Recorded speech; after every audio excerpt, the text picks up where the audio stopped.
Not an accident or a disaster, but an act of terrorism.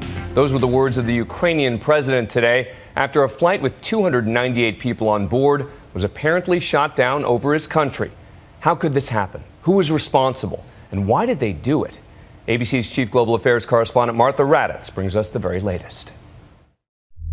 It's one of the last images of Malaysia Airlines Flight 17. Posted on Facebook by a man believed to be on the plane, he included what turned out to be an eerie premonition.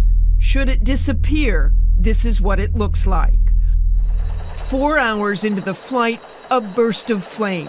This is the moment the plane crashed into eastern Ukraine. Smoke plumes fill the horizon. Those white streaks, debris from the aircraft littering the sky.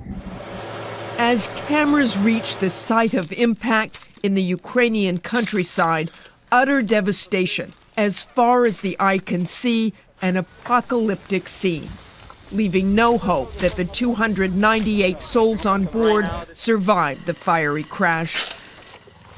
But the debris was spread across 10 miles, and in some spots, the pieces of wreckage showed no evidence of fire. It appears like the paint is fresh, but the metal itself has been ripped to shreds. So what this could suggest is that the aircraft broke up in flight.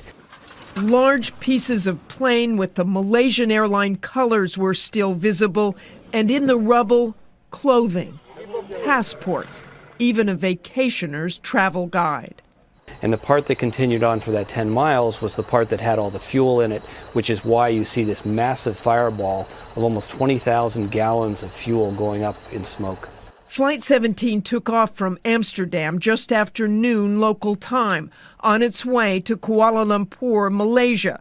The plane crossed into Ukraine, nearing Russia's border. That's when something went terribly wrong. What probably happened was this crew was flying along on autopilot in the middle of the day, thinking everything's fine, when all of a sudden there was a loud explosion, and that was the end of that aircraft and all those lives on board. Tonight, the U.S. believes that explosion was caused by a single surface-to-air missile. Shot down, not an accident, blown out of the sky. They wouldn't have had a chance to outmaneuver it, and once the missile impacted the aircraft, that flight was doomed. It's unclear who fired the missile, but MH17 did fly over a war zone, the region below embroiled in conflict between Russian separatists and the Ukrainian government. It sure is hard to understand why you would route an aircraft over a known combat zone.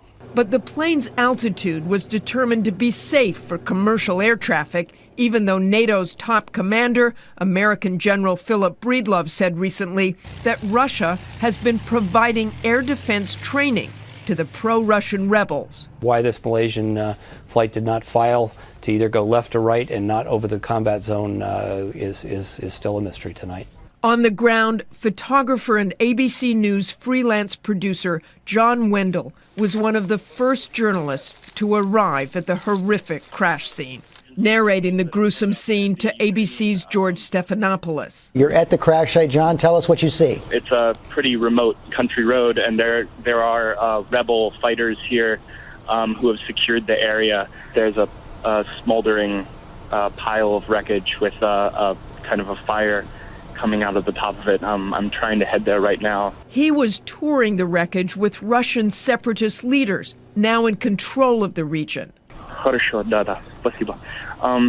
Who was talking to you there? Sorry, it's a rebel with a weapon. He just pointed out with a flashlight on the ground that there's blood splattered everywhere and pieces of remains. Oh man. They're shining flashlights out into the field now. There are bodies scattered everywhere. They just shined a light on a woman. It's unrecognizable. It's just a lower torso. Since February, pro-Russian separatists have been waging war against the Ukrainian government. They're fighting for Russia and for Russia's cause and trying to create in the eastern area of Ukraine a separate nation that would then join up with Russia the way Crimea broke away from Ukraine and joined up with Russia. A battle fought not only on the ground but in the skies. Just this week, it's believed Russian separatists shot down 2 Ukrainian military planes. But MH17 was a commercial flight filled with civilians, not a military target. Almost immediately, Ukrainian President Poroshenko unequivocally placed the blame on Russia, which is accused of arming the separatists, saying it wasn't an accident or a disaster, but an act of terrorism. And Ukraine released what they say is an intercepted phone call proving it. In the recordings, men they describe as militants talk about shooting down a plane, later saying it was a civilian plane. I cannot imagine anybody on either side of this conflict wanting to take down a Malaysian aircraft. It was not an accident that they were trying to shoot down an aircraft, but they got the wrong aircraft. The pro-Russian militants deny they are responsible. Somebody, whether it was the rebels or the Russians or somebody else, may have fired a radar-guided SA-11 missile up to 33,000 feet, which impacted this airliner and brought it down, killing all aboard. Authorities believe a powerful missile launcher like this was used to shoot down the plane. So this was not just some small system. This was a very sophisticated surface-to-air missile system. A system that requires extensive training, and those who fired it may not have had enough. Perhaps what happened was that the rebels knew just enough to know how to launch one of these missiles, but not enough how to differentiate between a commercial aircraft and a military aircraft. Today, President Obama offered his condolences to the families of the victims. The United States will offer any assistance we can to help determine what happened and why.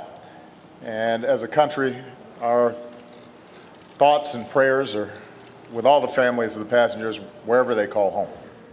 Families of the victims gathered at Amsterdam's International Airport and across the world in Kuala Lumpur, the flight's final destination.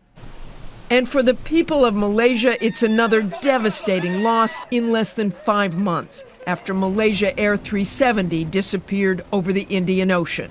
It's a terrible coincidence for the people of Malaysia and for Malaysian Airlines that the aircraft that was shot down today was a Malaysian Air 777, the same type and model as disappeared earlier in the year for reasons that we still don't know about. Along with the anguish, some staggering close calls. You get this sick feeling in the pit of your stomach. We were supposed to be in that flight, and it's obviously, something watching over us and saying, no, don't get on that flight. But around the world tonight, thousands mourn and pay tribute to the 298 souls lost. For Nightline, I'm Martha Raddatz in Washington.